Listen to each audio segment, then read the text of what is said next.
திருவடிகள் போற்றி போற்றி. திருமந்திரம் 5ஆம் தந்திரம், நிராகாரம், 1554வது மந்திரம்.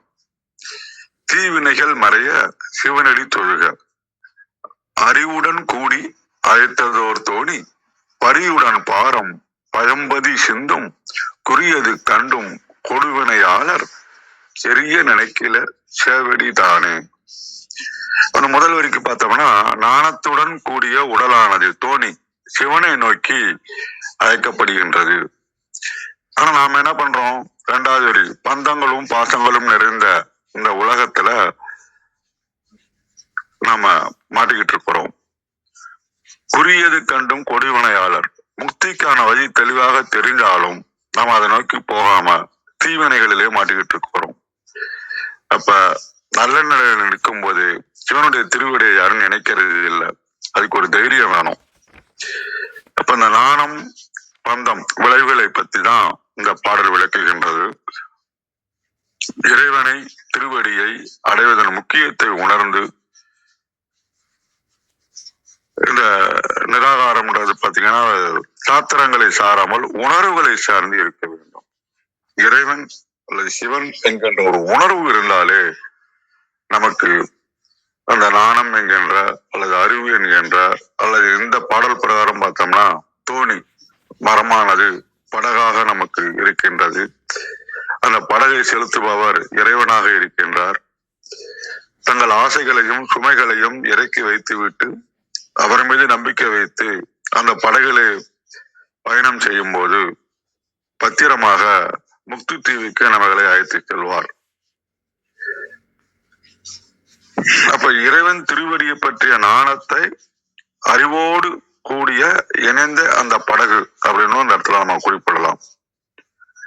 ஆனா நம்ம என்ன பண்றோம்னா பற்றுகள் பாசங்கள் இவற்றையெல்லாம் வினைகளை எல்லாம் ஏத்திக்கிட்டு படகுல இருந்து படகுலையும் இறக்கி விட முடியாது, படகு விட்டு நம்ம டிராவல் பண்றதும் இல்லை.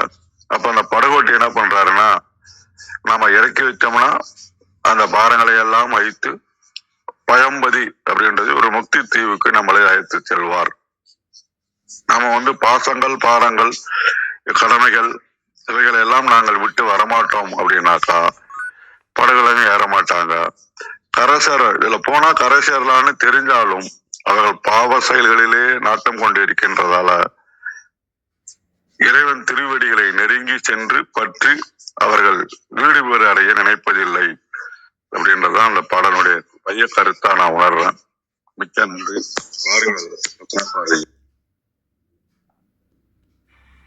நன்றிங்க. திருச்சிற்றம்பலம். திருமலர் திருவடிகள் போற்றி போற்றி. திருமூலரின் திருமந்திரத்தில் 5ஆம் தந்திரத்தில் நிராகாரம் பாடல் 1554 பார்த்து கொண்டிருக்கின்றோம். பாடல் இருக்கின்றது.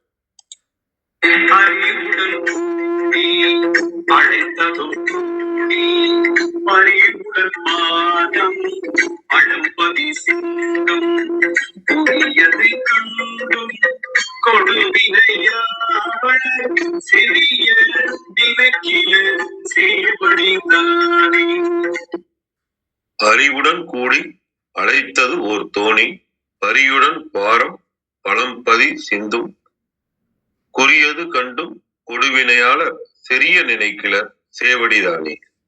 இதன் விளக்கமாக சரவணையா தளத்திலிருந்து, இறைவனிடமிருந்தே தாம் வந்திருக்கின்றோம் என்பதை அறிந்தவர்களின் அறிவோடு கூடி அழைக்கின்ற பழமையான தலைவனாகிய இறைவன் ஒரு ஓடக்காரனும் படகுமாக வந்து உடலுடன் சேர்ந்து பாரமாக இருக்கின்ற பற்றுக்களையும் கர்மங்களையும் அழித்து பிறவி எனும் பெரும் கடலை கடக்க உதவுகின்றான். இந்த வழிமுறையை தெரிந்து கொண்டும் கொடுமையான வினைகளை கொண்டிருப்பதால் அதை உணராமல் இருப்பவர்கள் பிறவியை கடப்பதற்காக இறைவனின் செம்மையான திருவடிகளை நினைக்காமல் இருக்கின்றார்கள். இது சரவணையா தளத்துல அடுத்த பிரதியில பார்ப்போம்.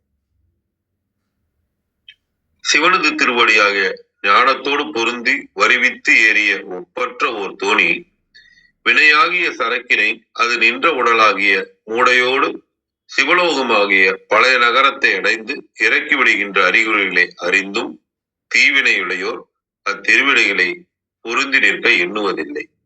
இதன் குறிப்புரையாக அறிவுடன் கூடி அழைத்தது என்றது நல்ல தோணியை அறிந்து அழைத்து அதில் ஏறுதல் அறிவுடையோர்க்கன்றி ஆகாமை போல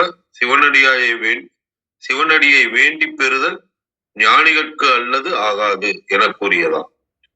பரி கூடை அது சரக்கு பொதிந்த மூடையை குறித்தது. தோணி, பரி, பழம்பதி என்பன உருவகங்கள். அறிகுறிகள் அவ்வடியை பற்றினோர் மாட்டு காணப்படும். ஏமாப்பு, நமனையும், அஞ்சாத அச்சமின்மை முதலியன.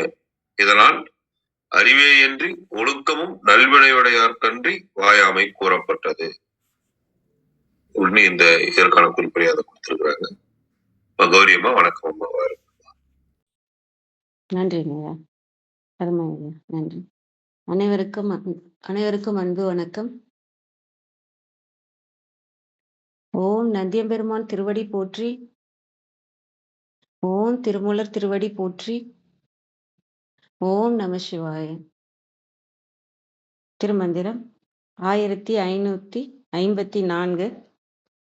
அறிவுடன் கூடி அழைத்தது ஓர் தோணி, பரிவுடன் பாரம் பழம்பதி சிந்தும், குறியது கண்டும் கொடுவினையாளர் செரிய நினைக்கிலர் சேவடிதானே. Translation: The considerate canoe which was summoned with wisdom is there, to rest them of their burden and to take them to the old city. This they know well, the deed-ridden ones. Even then they do not concentrate on the sacred feet, alas. அது கொடுத்துருக்காங்க. அறிவுடன் கூடி அழைத்தது ஓர் தோணி. இது எனக்கு ஒரு ஞான மார்க்க பாடலாக தான் தோணுது. ஏன்னா மாதவம், மருந்தவம் அதெல்லாம் சொல்லிட்டு வந்திருக்காங்க. அந்த அந்த இடத்துல இருந்து இதை பார்க்குற மாதிரி புரிய வருது. இருந்தாலும் ஒரு இதுக்கு பல பார்வை இருக்கும். இன்னும் நம்ம இன்னும் அதுக்கப்புறம் கொடுக்குற விளக்கங்களையும் நம்ம இன்னும் கேட்போம். அறிவுடன் கூடி அழைத்தது ஓர் தோணி. அதாவது இங்க ஞானத்தோடு கூடி நமக்கு ஒரு தோணி, ஒரு படகு இருக்கு அப்படின்னா, இந்த உலகியல்ல நம்ம இதுல இருந்து கடந்து போகணும்னு ஒரு படகு இருக்குன்னா அது இறைவனோட அருள், இறைவனோட திருவடி தான் இல்லையா? அந்த இறைவனோட திருவடிங்கிறது நம்ம மனம் முழுக்க கொண்டு வரணும். அப்ப நம்ம இறைவனோட திருவடின்றப்ப நம்ம அந்த மனம், புத்தி, சித்தம், அகங்காரம் மாதிரி நம்ம ஒவ்வொரு நிலையிலையும் ஒவ்வொரு இடத்த பிடிச்சிப்போம். இறைவனோட அருளை ஒவ்வொரு இடத்துலையும் இறைவனை உருவமாக பிடிச்சிப்போம், அப்புறம் கவனத்தை பிடிச்சிப்போம், அப்புறம் விழிப்புணர்வை பிடிச்சிப்போம். இந்த மாதிரி நம்ம அவங்கவுங்களுக்கு தகுந்த மாதிரி அந்த தோணி மாறுபடும். ஆனால் அது எல்லாமே இறைவனோட அருள் தான். ஆனால் இங்கே நம்ம இப்போ மாதவம், அருந்தவம்லாம் நம்ம அந்தளவுக்கு டீப்பாக பார்த்து இறைவன் திருவடியை சேர்றதை பற்றி பேசிகிட்டு இருக்கிறதுனால இன்னும் கொஞ்சம் நம்ம அதை பார்க்கும்போது இங்கே எனக்கு அந்த இறைவன் திருவடியாக அந்த விழிப்புணர்வாக பார்க்கலாம், இல்லை கவனமாகவும், அதுக்கு முன்னாடி நிலையாக பார்க்கணுன்னா கான்சியஸ்னஸாகவும் கவனமாகவும் பார்க்கலாம். பரிவுடன் பாரம் பழம்பதி சிந்தும். பரிவுடன், இது பரின்றதுக்கு அர்த்தம் என்ன போட்டிருக்கிறாங்க அப்படின்னா கழிவுன்னு போட்டிருக்காங்க. அப்புறம் சரிந்த ஒரு விஷயம் அப்படிங்கிறது, அதாவது அதோட வெயிட் குறைகிறது அப்படிங்கிற மாதிரியான பொருள் இருந்தது. பழம்பதி அப்படின்னா பழமையான இடம், அதாவது அந்த மாதிரியான பொருள் இருந்தது அகராதிப்படி. அப்படி பார்த்தா நம்ம வெற்றிடமை சொல்லலாம், வெட்ட வெளியே சொல்லலாம். வெட்ட வெளின்றது நமக்குள்ள இருக்கிற மன அமைதி தான். அமைதி அதாவது இந்த பாரம் குறைந்து பழம்பதி சிந்தும். நம்ம எப்போ விழிப்புணர்வோடு இருக்கிறோமோ அப்போ நமக்குள்ள அந்த வெட்ட வெளிங்கிறது வரும். வெட்ட வெளிங்கிறது என்னன்னா மனம் அமைதியாகிறதுங்கிறது வரும். நீங்கள் அது தெரிஞ்சும் குறியது கண்டும் நம்ம எப்போ கவனத்தோடு இருக்கிறோமோ, நீங்கள் அப்படி பார்க்கலாம். நீங்கள் பக்தி மார்க்கத்தில் இருந்தால் எப்போ இறைவன் அருளை பற்றி கொண்டு இருக்கீங்களோ அப்போ உங்களுக்கு மன அமைதி வரும். எப்போ விழிப்புணர்வோட தவத்தில் இருக்கோமோ அப்போ நமக்குள்ள அந்த வெற்றிடம் வரும். அந்த இது நமக்கு தெரிஞ்சும் நமக்கு எப்போ மன அமைதி வருது அப்படின்றது நமக்கு தெரியும். என்ன பண்ணால் நமக்கு தோணியாக இந்த உலகியல்லேருந்து கடந்து போகிறதுக்கு தோணியாக இருக்கிறது இறைவன் அருள்தான்றது நமக்கு தெரியும். அந்த குறிய நமக்கு அந்த குறியும் தெரியும். இதுதான் வழின்றது தெரியும். ஆனா, நம்மளோட கொடுமையான வினைகள் இருக்கிறவங்களால அதிலே தொடர்ந்து போக முடியல. "செறிய நினைக்கிலர்" அப்படின்னா, அத ஆழமாக அவங்களால கொண்டு போக முடியல. மனம் முழுக்க அத கொண்டு போக முடியல. ஒண்ணு மேல் மனதிலே இருக்காங்க, இல்ல அறிவு வரைக்கும் வராங்க, இல்ல சித்தம் வரைக்கும் வராங்க. அந்த அகங்காரம் வரைக்கும் முழுமையாக அவங்களால சேவடிய நினைக்க தெரியல. சேவடிங்கிறது இங்க திருவடி தான். அத நினைக்க மாட்டேங்கிறாங்க. ஏன்னா, நமக்கு இங்க திருவடி ஒண்ணே ஒண்ணு தான் உண்மையான விஷயம்ன்றது இந்த திருவடி ஒண்ணு தான் இந்த உலகியல்ல. மத்த எல்லாமே பிம்பங்கள் தான்.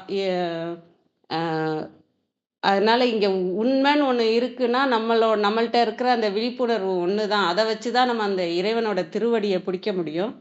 அப்படி புடிச்சா மட்டும் தான் நம்ம போக முடியும்ன்றது எல்லாருக்குமே தெரியும். ஆனா, அத செய்ய மாட்டேங்கிறாங்க அப்படிங்கிறத சொல்றதா தான் பார்க்குறேன். இது முருகர் சொல்றாரு இல்லையா? "சொல்லற சும்மா இரு" அப்படின்றது. அந்த இது எனக்கு அந்த வகையான தியானம் நான் ட்ரை பண்ணும்போது, இந்த இதுக்கு அது மேட்ச் ஆகுற மாரி நான் புரிஞ்சுக்கிட்டேன். எப்படின்னா, இப்ப "சொல்லற சும்மா இரு" அப்படின்னா, அந்த அந்த தியான முறை எப்படி இருக்கும் அப்படின்னு யோசிச்சா, அ இப்போ ஒரு விஷயம் நாம நம்மள அடிமையாக்கி வச்சிருக்குன்னு வச்சுக்கோங்க. அதாவது இப்ப மனம் இருக்கு. நான் மனதுக்கு அடிமையா இருக்கேன் அப்படின்னு நான் நெனைக்கிறேன் அப்படின்னா, நான் மனதுல இருந்து வெளிலே வர முடியாது.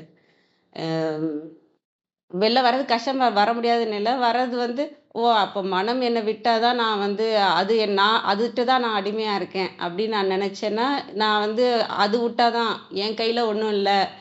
இறைவன் அருள் குடுத்தா தான் அப்படின்னு இருக்கப்ப, என்னால எந்த முயற்சியுமே போட முடியாது இல்லையா? அத போட்டாலும் அந்த நம்பிக்கை இல்லாம இருக்கும். ஏன்னா, ம், மனம் நான் பெருசா வச்சுக்கிட்டேன்னா. ஆனா அதே நான் ரிவர்ஸா நான் தான் மனத புடிச்சுக்கிட்டு இருக்கேன். நான் தான் மனத அடிமையா அத அடிமையாக்கி நான் வச்சிருக்கேன். ஏன்னா, அ மனம் என்னென்னமோ சொல்லும், என்னென்னமோ பேசிக்கிட்டே தான் இருக்கும். எல்லாமே நம்ம இதுலேருந்து கடந்து போக முடியாம இருக்கிறதுக்கு நம்ம சொன்ன மாரி தான். இப்ப நம்ம நமக்கு தெரியும் தப்பு எதுன்னு தெரியும். ஆனாலும் ஏன் செய்றோம்? அப்டின்னா, திரும்ப திரும்ப மனம் சொல்றதுனால தான். திரும்ப திரும்ப "நீ செய்யி, செய்யி, செய்யி பரவால்ல, பரவால்ல நீ செய்யி" அப்படின்னு ஒரு தப்பான விஷயம், அது தேவையில்லாத விஷயம்னாலும், நமக்கு அது தெரிஞ்சாலும், அதுவும் இந்த பாடலுக்கு பொருத்தமா தான் இருக்கு. அது தெரிஞ்சாலும் நம்ம ஏன் செய்றோம்னா, அ மனம் திரும்ப திரும்ப சொல்லிட்டே இருக்குது அப்புறம் நம்ம ஒரு ஒரு வேற வழி இல்லாம நாம அதுக்கு அடிமையா இருக்கோம் அப்படின்னு நம்ம கேட்டுர்றோம். ஆனா அப்படி நினைக்காம, ரிவர்ஸ்ல நெனச்சு பாருங்க. ரிவர்ஸ்ல நெனச்சோம்னா எப்படின்னா, நான் தான் புடிச்சிட்டு இருக்கேன். நான் உனக்கு நான் என்னோட மனதுக்கு விடுதலை தரேன். அப்படின்னு நாம பொறுப்ப எடுத்துக்கிறோம். அ பொறுப்ப எடுத்துட்டு, அந்த சும்மா இருக்கிற தியானம் எப்படி வரும் அப்படின்னா, இப்ப நான் உட்கார்றேன். அம் நான் மனதுக்கு விடுதலை குடுக்குறேன். நான் பேசிக்கிட்டு இருக்கேன் இல்லையா? எனக்குள்ள ஒரு மனசு பேசிக்கிட்டு இருக்கு இல்லையா? அத நான் புடிக்க போறதில்ல. அதுக்கு நான் விடுதலை குடுத்துடுறேன். என்னோட எண்ணங்களுக்கு நான் விடுதலை குடுக்குறேன். நான் என்னோட செயல்கள் அடுத்து என்ன வரும்? வேற என்ன எண்ணங்கள் வரும்? நான் அடுத்து இந்த வேலைய செய்யணும். போய் சமைக்கணுமா? வேலை செய்யணுமா? அப்படின்ற அந்த ஓட்டம்லாம் நமக்கு வரும். அதுக்கும் நான் விடுதலை குடுக்குறேன். இப்போ ஒரு 10 நிமிஷம் உட்கார்றேன்னா, அந்த 10 நிமிஷத்துக்கு நான் அதுக்கும் விடுதலை குடுக்குறேன். எல்லாமே நான் பொறுப்பா இருந்து நான் எல்லாத்துக்குமே விடுதலை குடுத்துர்றேன். யாரையுமே நான் புடிச்சுக்கிட்டு இல்ல. நான் இப்ப சும்மா இருக்க போறேன் அப்படின்னு அந்த பொறுப்ப நான் எடுத்துக்கிறேன். நான் சும்மா இருக்கிற பொறுப்ப நான் எடுத்துக்கிறேன். எல்லாருக்கும் யாரையுமே நான் புடிக்க போறதில்ல. மனது என்ன சொன்னாலும் நான் அத கேட்க போறதில்ல. அதாவது நம்ம எப்ப நம்ம புடிச்சுக்கிட்டு அதுபடி நடக்கிறோமோ, அப்ப அத நாம அடிமைப்படுத்திர்றோம். நம்ம கிட்ட வச்சுக்கிறோம். அந்த லாஜிக்ல நம்ம யோசிச்சோம்னா, அது எனக்கு ஈஸியா இருந்தது. அந்த மாரி அத பத்தி அந்த சொல்லற சும்மாருன்னா முருகர் என்ன எப்படி சொல்லியிருப்பாரு? அப்ப நம்ம எப்படி சும்மா உட்கார்ந்தா அந்த இது வரும் அப்படின்றக்கப்ப, நான் இந்த மனத நான் விடுறேன். எண்ணங்கள நான் விடுறேன். எல்லாத்தையுமே விட்டுட்டு நான் சும்மா இருக்கிறப்ப என்ன வருதுன்னா, அந்த வெற்றிடம்ங்கிறது வரும். மனம் இப்ப அமைதியா தான் இருக்கு. நான் அது என்னமோ பேசிட்டு பேசினாலும் நான் அத பிடிக்கலையே! அப்ப நான் அந்த அமைதியில தான் இருக்கேன். அந்த அமைதியில தான் இருக்கும்போது என்ன நடக்கும் அப்டின்னா, நம்ம அந்த இதுல தான் லேண்ட் ஆகுவோம். அ விழிப்புணர்வு நிலையில தான் நம்ம அ அ அந்த மனம் அமைதியாக இருக்கிற நிலையில விழிப்புணர்வு தானாகவே மலரும் அங்க. நம்ம விழிப்புணர்வ பற்றிக்கணும்னாலும் முடியாது. மனது நம்மள அடிமை நம்ம அதுட்டருந்து வெளில வரனாலும் முடியாது. ஆனா நம்ம பொறுப்பெடுத்து மனதை வந்து நான் தான் அடிமைப்படுத்தி வச்சிருக்கேன் அப்படின்றத நம்ம உணர்ந்துட்டோம்னா நாம விடணும் அப்படிங்கிற அந்த பொறுப்பு வர்றப்ப இன்னும் ஈஸியா இருக்கு. நான் அதை பண்ணி பார்த்தேன்.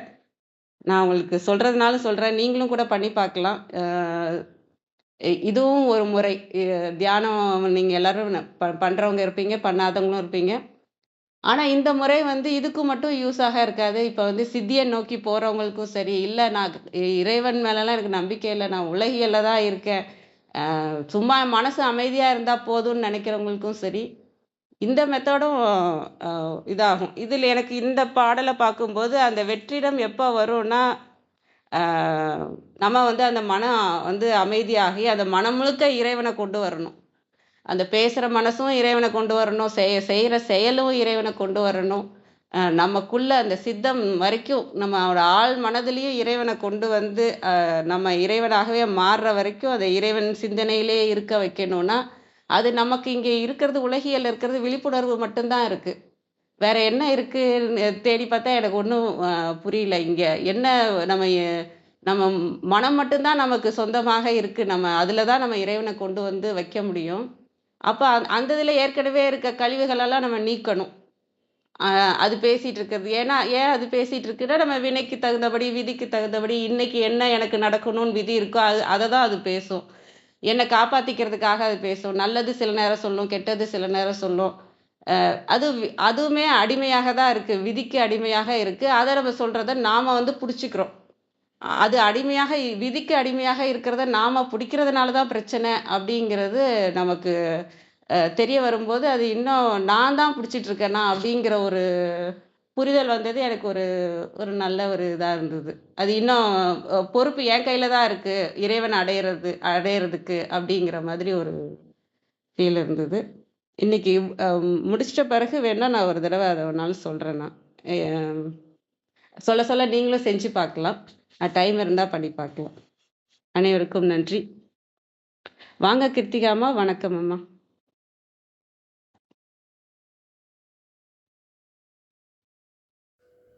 வணக்கம். அனைவருக்கும் இனிய காலை வணக்கம். கௌரிமா, நீங்க சொன்னது ரொம்ப அற்புதமா இருந்தது. இதுல நீங்க ஒண்ணு ஞாபகம் வச்சுக்கலாம். இப்பவும் நீங்க செயல்ல இருக்கீங்க. அதாவது மனதை பிடித்து வைத்துக் கொள்ளக்கூடிய செயல்ல இருக்கீங்க. அப்போ இதுக்கு ரொம்ப எளிதான ஒரு வழி இருக்கு. இவ்வளவு எல்லாம் யோசிக்கவே வேணாம். ரொம்ப எளிதான வழி.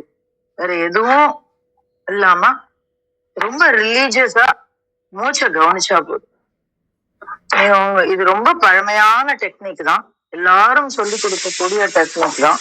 ஆனா நம்ம என்ன பண்றோம்னா, அந்த மூச்சை கவனிக்கிறோம்னு சொல்லிட்டு யோசிச்சுட்டே இருப்போம். அந்த யோசனை எல்லாம் இல்லாம, எண்ணம் எல்லாம் இல்லாம ஜஸ்ட் வாட்சிங் பிரீத், அது ஒண்ணு போதும். இந்த மனம் எல்லாம் அடங்கிடும். அப்புறம் நம்ம அதை கையில எல்லாம் எடுத்துக்க வேண்டாம். அது எங்க போகுதுன்னு நம்மளால பார்க்க முடியும். போகும்போது நம்ம பண்ண வேண்டியதெல்லாம் திருப்பி மூச்சுக்கு கொண்டு வரணும். அவ்வளவுதான். இந்த உத்தி வந்து ரொம்ப எளிதா இருக்கும். ரெண்டு விதத்துல எளிதா இருக்கும். ஒண்ணு வந்து அதோட எண்ணம் ஓடிக்கிட்டே இருக்கிறவங்களுக்கும் எளிதா இருக்கும். எண்ணத்தை நிப்பாட்டினவங்களுக்கும் இது ரொம்ப எளிதா இருக்கும். ஏன்னா அப்படியே பீயிங் வித் காற்று, அது வந்து அப்புறம் அது உள்ள வெளியில, அப்புறம் அந்த மூச்சு இந்த உடலுக்குள்ள எங்கெங்கெல்லாம் போகுது அப்படின்னு எல்லாம் நம்மளால பார்க்க முடியும்.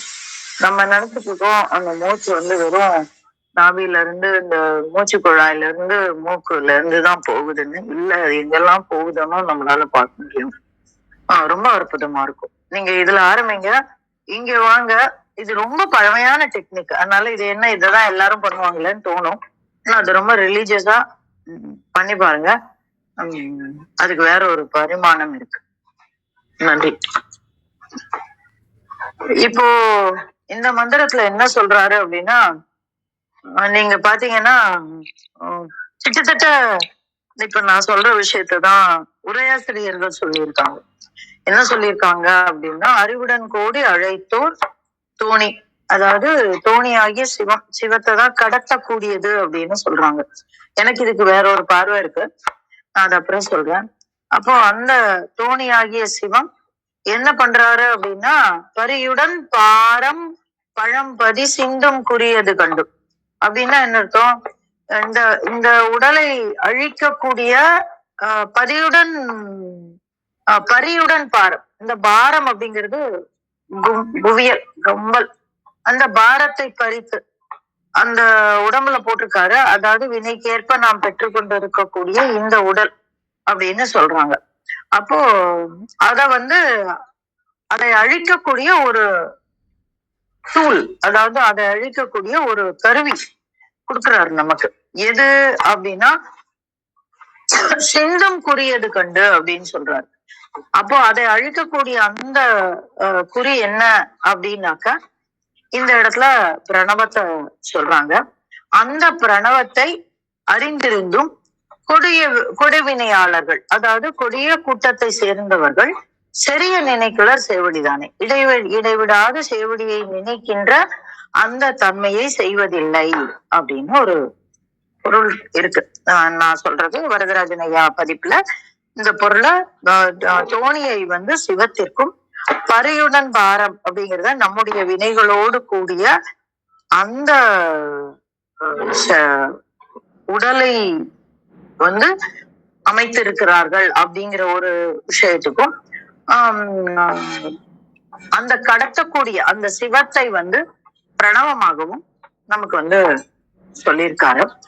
இது ஒரு பார்வை, தவறில்லை. ஆனா நான் எனக்குள்ள தோணினது இன்னொரு பார்வை எனக்கு தோணுச்சு. என்னன்னா, அறிவுடன் கூடி அழைத்தார். அப்போ இந்த இடத்துல அறிவுடன் அப்படின்னா பேரறிவு, அந்த பேரறிவோடு கூடி அழைக்கின்ற அப்படின்னு நம்ம பார்க்கலாம். அறிவை ரெண்டு விதமா பார்க்கலாம். ஒண்ணு இந்த உலகியல் அறிவு அப்படின்னு பார்க்கலாம், இல்ல பேரறிவுன்னு பார்க்கலாம். இப்ப இது எதை பார்க்கறதுங்கிறத நம்ம கூட வரும்போது பார்க்கலாம். அப்ப அறிவுடன் கூடி அழைத்தோர் தோணி பரியுடன் பாரம் பழம்பதி சிந்தும் அப்படின்னு சொல்றாரு. இப்ப இந்த தோணி அப்படிங்கறத நீங்க உடல் எடுத்துக்கோங்க. ஏன்னா இந்த இந்த இந்த அறிவு, ஆணவம் எல்லாத்தையும் சம்பந்தப்படக்கூடிய ஒரு விஷயம் என்னன்னா இந்த உடல். இந்த உடல் இல்லாம நம்மளால ஞானத்தை அடையவே முடியாது. அந்த உடல் வேணும். எதற்காக மீண்டும் மீண்டும் பிறப்பெடுக்கிறோம்னா அந்த ஞானத்தை அடைவதற்காகத்தான். அப்போ அந்த அந்த அந்த என்ன சொல்லுவாங்க, நெய்க்கு தொன்னை பாரமா தொன்னைக்கு நெய் பாரமான்னு கேட்பாங்க. அப்போ இல்ல, ரெண்டுமே இல்ல. ஏன்னா தொன்னை இருந்தாதான் நமக்கு நெய். அப்படின்னா தொன்னைனா கப்பு, நம்ம இலையில பண்ணக்கூடிய கப்பு. அப்போ அந்த தொன்னை மாதிரிதான் இந்த தோணி என்ன பண்ணுறது அப்படின்னா இந்த உடலை கடத்துகிறது. இந்த உடல் தோணினா உடல்னு வச்சுக்கோங்க. அப்ப இந்த உடலை கடத்தப்படுவதற்கு காரணமாக எது இருக்கு அப்படின்னா பரியுடன் பாரம் பழம்பதி சிந்தும் குறியது கண்டு அப்படின்றார். அப்ப பரி அப்படின்னா இந்த இடத்துல நம்ம ரெண்டு விதமான பரி பார்க்கலாம். பறித்தல் அப்படிங்கிற ஒரு தன்மையை பார்க்கலாம். அதாவது பிளக்கிங் அப்படிங்கிற ஒரு தன்மை. இன்னொன்னு மூச்சு, காற்று. பரினா குதிரை எப்பொழுதுமே எதை குறிக்கக்கூடியது என்றால் மூச்சை குறிக்கக்கூடியது. நம்ம உடல்ல பரிய பத்தி பேசுறோம் அப்படின்னாக்க அது எதை குறிக்கக்கூடியது அப்படின்னாக்க மூச்சை குறிக்கக்கூடியது. பாரம் பழம் பதி சிந்தும் குறியது கண்டும் அப்படின்னு சொல்றாரு. இப்ப எது பாரம்னா என்ன அப்படின்னா இந்த இடத்துல ஆழமாக செல்லக்கூடிய ஒரு விஷயம். ஒரு பாரத்தை தோங்கி நடக்கும் போது ஒரு மனிதன் என்ன செய்வான் அப்படின்னாக்கா, கால் அழுந்த மண்ணில் பதியும். நீங்க வெறும் வாளிய கிணத்துக்குள்ள விட்டு பாருங்க, அது அப்படியே போயிட்டே வந்துரும். ஆனா நீங்க இந்த தண்ணி அரைக்கிறவங்களுக்கு எல்லாம் தெரியும், தண்ணியில அந்த அந்த வாளியில கொஞ்சம் தண்ணி இருந்துச்சுன்னா அந்த பக்கெட்டை கீழே விழும்போது அந்த பக்கெட் அப்படியே வேகமா விழும் இல்லைங்களா? அப்போ பரியுடன் பாரம் பழம்பதி சிந்தும் அப்படின்னு சொல்றாரு.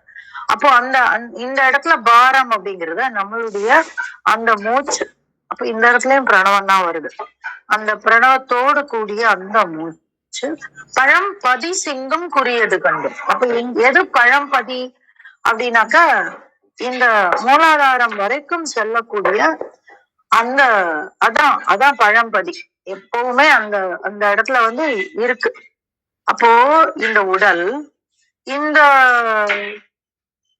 இந்த உடல்ல இருக்கக்கூடிய பழம்பதி, அதில் இயங்கக்கூடிய மூச்சு, அந்த மூச்சினுடைய தன்மை எது? பாரம். அதாவது அழுத்தமாக எடையோடு கூடிய, பாரம்னா எடைன்னு ஒரு பொருள் இருக்கு இல்லையா?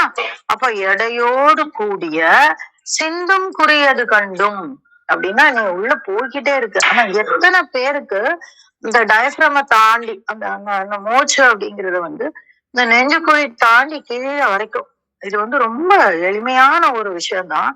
ஆனா அது எங்க கொண்டு வந்து வைக்கிறாரு பாருங்க, 5ஆம் தந்திரத்துல கொண்டு வந்து வைக்கிறாரு.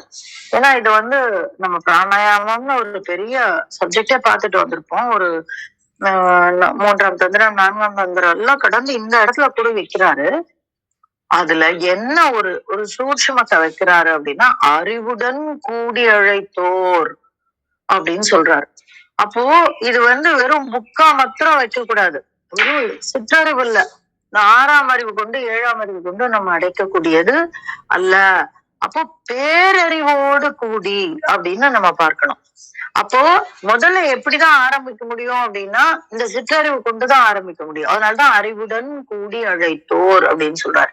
அப்போ அது எப்ப பேரறிவாகும் அப்படின்னாக்க, சிறிய நினைக்கிலர் சேவடிதானே. இந்த பேரறிவை போகும்போது உடலுக்குள்ள ஒரு ஆணவம் வரும். அந்த மனதுக்குள்ள ஒரு ஆணவம் வரும்.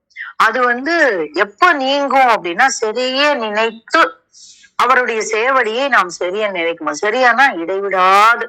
அப்போ அந்த பேரறிவுக்கு போகும் பொழுது நம்ம சொல்லலாம், நாத்திகம் பேசினாலும் இதெல்லாம் பின்பற்றினால் முக்தியை அடைந்து விடலாம். கண்டிப்பா முடியாது. ஏன்னா ரெண்டும் ஒரு இழைதான் வித்தியாசம். ஆனால் இந்த இழையை பற்றி கொண்டால் உச்சபட்ச நாத்திகமும் உச்சபட்ச ஆன்மீகமும் ஒரு இழைதான் வித்தியாசம் நான் சொல்லுவேன். ஆனா இந்த இழையை பற்றினாதான் மோட்சம். ஏன்னா அந்த அந்த பேரறிவு நிலைக்கு போன பிறகும் நாம் தான் என்கின்ற நினைப்போடு ஒட்டி கொண்டிருந்தோம் என்றால் நடக்காது. அப்ப எதை நினைக்கணும்? சேவடி. அப்போ இந்த 9 விதமான, இன்னைக்கு ரொம்ப அற்புதமா இருக்கு எனக்கு. ஏன்னா இந்த ஸ்மிருதி கீதைன்னு ஒண்ணு இருக்கு. அதுல நேற்றுக்குதான் அந்த இதை கடந்து வந்தேன் நானு. அந்த ஸ்லோகத்தை அதுல சொல்றாரு கிருஷ்ண பரமாத்மா. என்ன சொல்றாரு அப்படின்னாக்கா, நீயோ அதாவது அவர்கிட்ட பாடம் கேட்கிறவங்க சொல்றாரு. அப்போ நீயோ ரொம்ப பழமையானவன், பிரளயத்துல நீ அப்படியே ஆழமா உள்ள இருக்க. அப்புறம்தான் நீ பிரம்மா கேட்ட பிரம்மாவை படைக்கிற. அதனால நீ பிரம்மாவுக்கு அப்பாவா இருக்க. அந்த பிரம்மா உயிர்களை படைக்கிறான். அப்ப நீ முதல்ல பிரளயம் இருக்கு, அந்த பிரளயத்துக்கு முன்னாடி நீ இருக்க. அந்த பிரளயத்திற்கு அப்புறம் பிரம்மா, அந்த பிரம்மாவிற்கு அப்புறம் பிறக்கக்கூடிய அந்த உயிர்கள் உன்னை எப்படி சேர முடியும்? நீ அவ்வளவு பழமையானவனாச்சே, உன்னை எப்படி அடையாளம் கண்டுகொள்ள முடியும் அப்படின்னு அவரு கேக்குறார். அதுக்கு பரமாத்மா சொல்றார், நீ பக்தி 9 விதமான பக்திகளின் மூலம்தான் என்னை அடைய முடியும் அப்படின்னு சொல்றாரு. அந்த 9 விதமான பக்திகள்ல நம்மளோட இந்த சரியை கிரிய யோகம் ஞானம் எல்லாமே அடங்கி வருது. நாம சங்கீர்த்தனம். அப்ப இதெல்லாம் யோசனையால வந்துட முடியாது, ஞானத்தினால உன்னை அடைஞ்சிட முடியாது. இந்த பக்தி செய்தால் ஞானம் உன்னை அடையும், அந்த ஞானத்துல உன்னை பற்றி கொள்ளலாம் அப்படின்னு சொல்றாரு. கிட்டத்தட்ட அதே மாதிரிதான், சரிய நினைத்து சேவடி தொழுதால். அப்ப இதெல்லாம் நம்ம ரொம்ப கஷ்டப்படலாம் வேண்டாம். சரிய நினைத்து சேவடி செய்தால் இது என்ன ஆகும் அப்படின்னா, அந்த அறிவு பேரறிவாக மாறும். அப்ப சிற்றறிவுல பற்றி சரிய நினைத்து சேவடி தொழுது அறிவுடன் கூடி அழைக்கும் பொழுது அது பேரறிவாக மாறி தோணி பரியுடன் பாரம் பழம்பதி சிந்தும். எப்படி சரிய நினைக்கிறது சேவடியா அப்படின்னா இப்படிதான், பரியுடன் பாரம் பழம்பதி சிந்தும் குறி இருக்கு. அப்ப அந்த இடத்துல வழி இருக்கு, குறினா வழி அந்த இடத்துல இருக்கு. கண்டும் யாரு இதை பற்றி கொள்ளாதவர்கள் யாரு அப்படின்னா கொடுவினையாளர்கள் அப்படின்னு நம்ம புரிஞ்சுக்கலாம். ரொம்ப ஆழமான ஒரு மந்திரம் இது. பொதுவா உரையாசிரியர்களை ஒட்டிதான் நம்ம போவோம். ஆனா இந்த இடத்துல உரையாசிரியர்களை தாண்டி சிந்திக்க வேண்டிய ஒரு தேவை இருக்கு. ஏன்னா இது பக்தியை சொல்றது, ஞானத்தை சொல்றது, ஒரு கிரியையை பற்றி பேசுகிறது.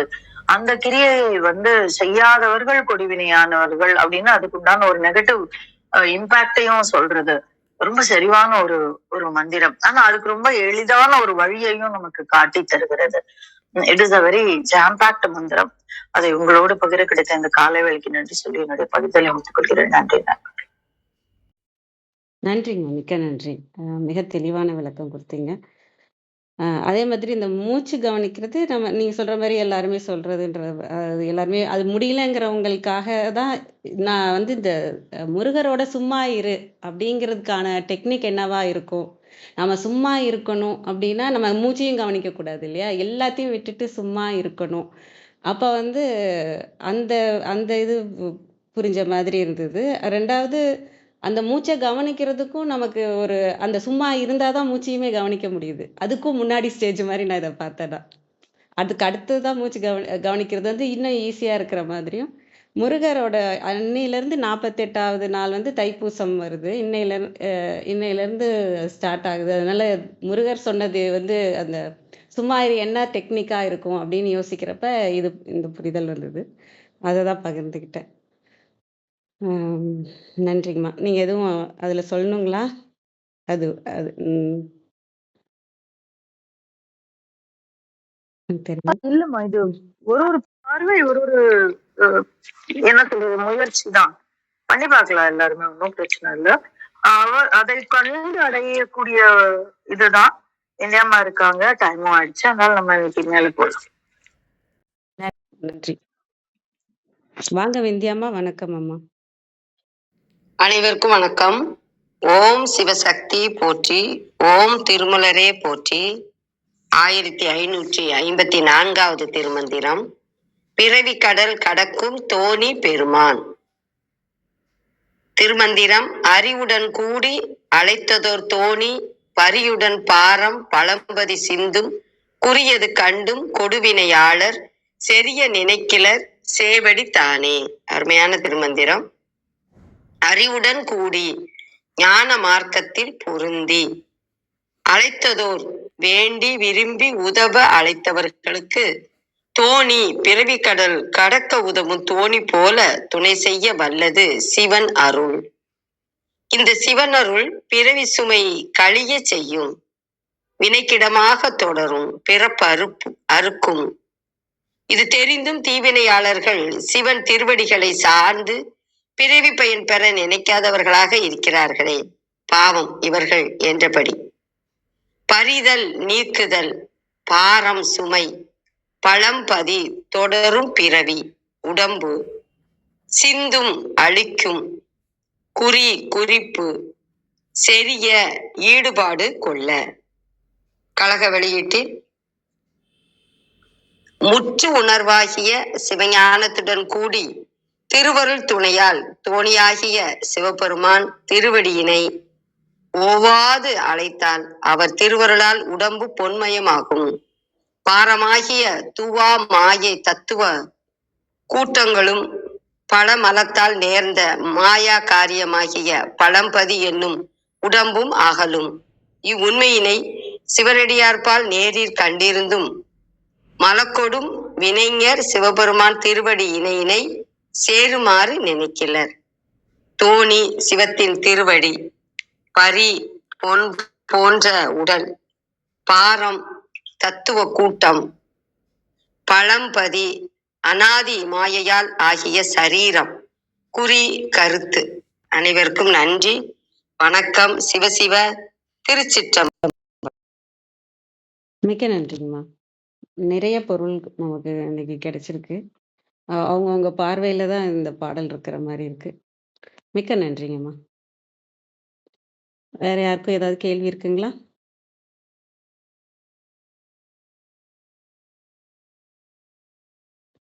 நிறைவு செஞ்சுக்கலாம். ரத்னகுமாரே வாங்கய்யா. நன்றிங்க. நன்றிங்க. நன்றிங்க ரொம்ப நன்றி.